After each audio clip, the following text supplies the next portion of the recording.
Assalamualaikum warahmatullahi wabarakatuh. Perkenalkan, nama saya Punggawa Damal Kota. Bisa panggil nama saya dari kelas ekonomi A. Di sini saya akan membahas mata pelajaran pendidikan agama Islam yang ingin mempresentasikan pengertian dari syariah. Kita langsung pembahasan pertama, pengertian syariah secara etimologi. Syariah berarti jalan yang lurus. Ikutun mutakimatun yang disyaratkan dalam Al-Jathiyah ayat 18, atau jalan yang dilalui air untuk diminum, atau juga tangga atau tempat naik yang bertingkat. Artinya, kemudian kami jadikan kamu berada di atas suatu syariat, peraturan dari urusan agama itu. Maka ikutilah syariah itu, dan janganlah kamu ikuti hawa nafsu orang-orang yang tidak mengetahuinya. Sedangkan dalam arti terminologi syariah yang mempunyai beberapa pengertian yang dikemukakan oleh beberapa ahli sebagai berikut. Sedangkan dalam arti terminologi syariah mempunyai beberapa pengertian yang dikemukakan oleh beberapa ahli sebagai berikut. At-Tahanawi dalam bukunya Al-Kasyaf Istihatil Funun menjelaskan bahwa syariah adalah hukum-hukum yang diadakan oleh Allah yang dibawa oleh salah satu nabinya, termasuk Nabi Muhammad, baik hukum yang berkait dengan cara berbuat yang disebutkan dengan fariyah, amaliyah yang diuntuknya dihimpun ilmu fikih, maupun berkait dengan kepercayaan yang disebut dengan asiyah atau itiqodiyah yang untuknya dihimpun ilmu kalam. Al-Qatan ayat 227. Definisi tersebut secara umum menggambarkan adanya otoritas Allah SWT dalam memberikan hukum kepada hambanya. Otoritas itu sama sekali meniadakan campuran tangan manusia, karena syariah merupakan wewenang Allah secara mutlak. Hanya saja untuk keperluan syariah itu manusia diperbolehkan menghimpun suatu ilmu yang berkait dengannya, sehingga syariah bersifat mutlak, sedangkan ilmu fikih dan ilmu kalam bersifat nisbi. At-Tahanawi lebih lanjut menyebut syariah identik dengan ad-din atau amilah, sedangkan Muhammad Salam Mutkur dalam Al-Muskal fil Fiqih Islami menerangkan makna syariah dengan hukum yang ditetapkan oleh Allah melalui Rasulnya, agar mereka mentaati hukum itu atas dasar iman baik yang berkaitan dengan akidah, amaliyah, ibadah dan muamalah, maupun dengan akhlak. Al-Suyuti ayat 174. Lebih lanjut, Muhammad Syadud dalam bukunya Islam Akidah wa Syariah memberikan peringatan syariah dengan hukum atau aturan yang diciptakan Allah atau hukum yang diciptakan secara garis besarnya agar manusia berpegang kepadanya di dalam realisasinya kepada Allah, kepada sesama muslim dan sesama manusia, alam lingkungan, serta kepada kehidupan yang lebih luas. Al-Jahabi ayat 13. Ketiga definisi telah diungkapkan oleh para ahli di atas menurut Muhaimin al ini 34 sebenarnya tidak kontradiksi, masing-masing saling melengkapi sehingga membentuk ciri khas syariah Islam, yaitu syariah dan definisi syariah itu sendiri. Dalam syariah melanjutnya berkembang menjadi sebutan hukum Islam Islamic law, karena membuat hukum sebenarnya adalah Allah SWT, sedangkan bagi syariat hukum Islam berarti keseluruhan kita dan kitab Allah yang mengatur kehidupan setiap muslim dan segala aspek. Muhammad Musyidin dalam bukunya Philosophy of Islamic Law memberikan arti hukum Islam sebagai perintah Allah yang diwahyukan kepada Muhammad SAW. Hukum Islam lebih lanjut membutuhkan pelestarian melalui pewujudan takyik dan pemeliharaan mushafazoh dengan cara menunaikan ibadah oleh hamba. Term ibadah begitu akrab sebutannya dengan term abad yang artinya hamba mengingat tugas hamba Tuhan yang paling esensi adalah beribadah kepada Kholiknya. Sumber-sumber syariah Islam yang merupakan ketentuan agama yang harus dijadikan bagi manusia di dalam kehidupannya untuk meningkatkan kualitas hidupnya dalam rangka mencapai kebahagiaan dunia dan akhirat bersumber pada Al-Quran, Al-Hadis, Al-Rayu. Kita langsung pembahasan kedua, Al-Quran. Al-Quran menurut bahasa Quran yang berarti bacaan dari kata qoroh, membaca. Al-Quran adalah kumpulan wahyu Allah SWT yang diturunkan kepada Nabi Muhammad SAW yang dihimpun dalam sebuah kitab suci yang menjadi pegang bagi manusia. Dalam hubungannya dengan risalah Nabi Muhammad SAW, Al-Quran berfungsi sebagai mukjizat yang berfungsi melemahkan argumentasi yang menentang kerasulan Nabi Muhammad SAW dan kebenaran Islam sebagai firman-Nya dalam Al-Quran. Artinya, katakanlah, sesungguhnya jika manusia dan jin berkumpul untuk membuat yang serupa Al-Quran ini, niscaya mereka tidak akan dapat membuat yang serupa dengan dia, sekalipun sebagian mereka menjadi pembantu bagi sebagian yang lain. Hadis Quraisy Al-Isra ayat 88. Dalam ayat lain disebutkan, artinya, atau patutkah mereka mengatakan Muhammad membuat-buatnya? Katakanlah, kalau benar yang kamu katakan itu, maka cobalah datangkan sebuah surat keseumpamaannya dan panggillah siapa-siapa yang dapat kamu panggil untuk membuatnya selain Allah jika kamu orang yang benar. Yunus ayat 38. Langsung pembahasan kedua, Al-Hadis adalah sumber hukum Islam pedoman hidup kaum muslim. Yang keduanya setelah Al-Quran.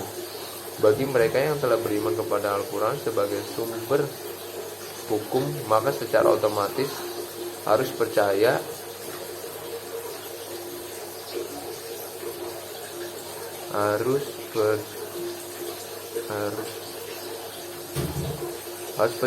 bahwa hadis sebagai sumber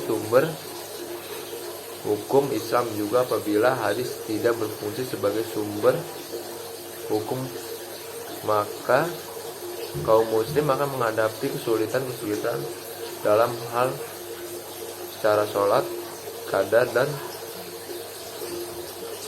ketentuan zakat, cara haji dan sebagainya. Sebab ayat-ayat Al-Quran dalam hal tersebut hanya membicara secara global dan umum, dan yang menjelaskan secara terperinci adalah hadis.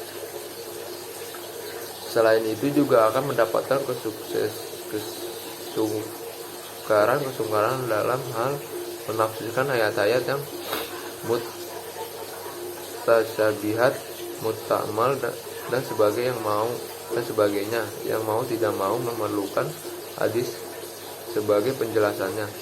Apabila penafsiran tersebut hanya didasarkan kepada pertimbangan rasioal, sudah barang tentu akan melahirkan tafsiran yang tidak dapat bertanggungjawabkan sebagai sumber hukum. Yang kedua, hadis lebih banyak berfungsi untuk menjelaskan suatu nafsirkan ayat Al-Quran, di samping dapat juga berfungsi untuk menetapkan hukum-hukum tertentu yang tidak dibahas oleh Al-Quran. Kita langsung pembahasan materi ketiga di jihad rayu. Rayu berasal dari kata ra yang berarti melihat. Maka kata rayu dapat diartikan sebagai penglihatan. Akan tetapi yang dimaksud dengan penglihatan di sini adalah penglihatan akal, bukan penglihatan mata. Meskipun penglihatan mata seringkali sebagai alat bantu terbentuknya penglihatan akal, sebagai pendengaran, perambaan, perasaan, dan sebagainya. Rayu terbentuk sebagai hasil suatu proses yang terjadi pada otak manusia setelah terlebih dahulu memperoleh masukan-masukan. Ini dapat saja terjadi pada saat sebelum proses terjadinya maupun pada saat segera terjadinya proses pemikiran tersebut. Oleh karena itu, sering terjadi proses pemikiran ini sangat tergantung kepada jumlah masukan yang dimiliki seorang. Makin kaya masukannya tersebut, makin dalam proses pemikirannya, karena proses pemikiran ini sangat bergantung kepada masukan, atau dengan perkataan lain merupakan proses asosiasi, menganalisis, dan membantu sintesis yang akhirnya sampai kepada kesimpulan. Maka proses itu tersebut juga ijtihad. Hasil dari ijtihad inilah yang seringkali dijadikan sumber tambahan dari pelaksanaan agama, bahkan sampai kepada pembentukannya norma tertentu. Sering orang-orang dalam hubungannya ijtihad ini juga menyebut kias analogi. Analogi merupakan salah satu teknik berpikir. Oleh karena itu, apabila seseorang membenarkan adanya ijtihad, maka benar adanya kias. Meskipun benar bahwa tidak jarang yang melakukan proses analogi dengan perumpamaan yang tidak tepat.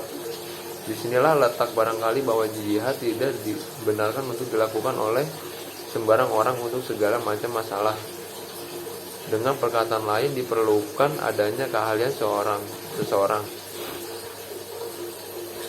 Arti jihad dari sudut kebahagiaan etimologi merupakan bentuk masdar dari jihad bahasa Arabnya, yang asal katanya jahada, juhudan, jihadan, dan rajin atau sungguh-sungguh. Menurut arti yang luas, ijtihad adalah mengarahkan segala kemampuan untuk mencapai sesuatu yang diharapkan. Dalam arti ini, ijtihad meliputi segala usaha manusia yang sifatnya berat dalam kehidupannya di dunia ini untuk mencapai kebahagiaan di dunia dan akhirat. Sedangkan yang dimaksud dalam pembahasan ini, ijtihad dalam artinya yang agak sempit, ini yang berkenaan dengan hukum fikih Islam. Dalam arti ini, ijtihad diartikan sebagai pengarah segala kemampuan yang ada pada seseorang faqih. Ahli hukum Islam di dalam merupakan istinbat hukum dari dalil-dalil yang tafsiran terurai. Menurut Nafsi ayat 151, ijtihad dari segala bahasa ialah mengerjakan sesuatu dengan segala sesungguh-sungguh. Sedangkan menurut istilah ijtihad ialah yang menggunakan seluruh kesanggupan untuk menetapkan hukum-hukum syariat. Sedangkan menurut Hosen ayat 3, ijtihad berarti memeras pikiran untuk mengeluarkan pengertian tentang hukum Islam syariah mengenai suatu masalah, tetapi harus dilakukan oleh seorang yang memenuhi syarat-syarat berjihad. Jihad ini dilakukan apabila tidak ada ayat-ayat Al-Quran dan hadis yang jelas atau mutlak. Begitu pula proses jihad ini terjadi dalam menafsirkan Al-Quran, al-hadis. Masalah yang dijihadkan ialah tiap-tiap hukum syarah yang tidak ada dalilnya yang pasti. Jika tidak dilakukan ijtihad terhadap hukum-hukum akal dan soal-soal ilmu kalam, jika tidak dijihadkan soal-soal yang ada dalilnya yang pasti seperti sholat 5 waktu, zakat, puasa, dan lain-lain. Nafsi ayat 151. Adapun menurut karya Khalaf yang diterjemahkan oleh Helmi, tempat-tempat ijtihad memainkan perannya menurut garis besar terbagi dalam tiga sebagai segi, yaitu ijtihad untuk mengeluarkan hukum dari dalil nas, manakala persoalan itu dapat dimasukkan ke dalam lingkungan nas itu. Cara ini dilakukan sesudah memeriksa tentang keadaan nas itu, amka ya atau kas, mutlaka atau mukayid, nasika atau mansuk, dan lain-lain lagi yang bersangkutan dengan laf kata. Ijtihad untuk mengeluarkan hukum-hukum tersirat dari jiwa dan sangat nas itu dengan memeriksa lebih dahulu apakah yang menjadi lihat bagi hukum nas itu dilihat masukah atau mustabat ilal kasiro atau mustabidah, dan sebagai cara ini terkenal dengan kias. Ijtihad mengeluarkan hukum dari kaidah umum yang diambil dari dalil yang tersebar yang dapat di dalam Al-Quran dan Sunnah. Cara ini terkenal dengan istihab.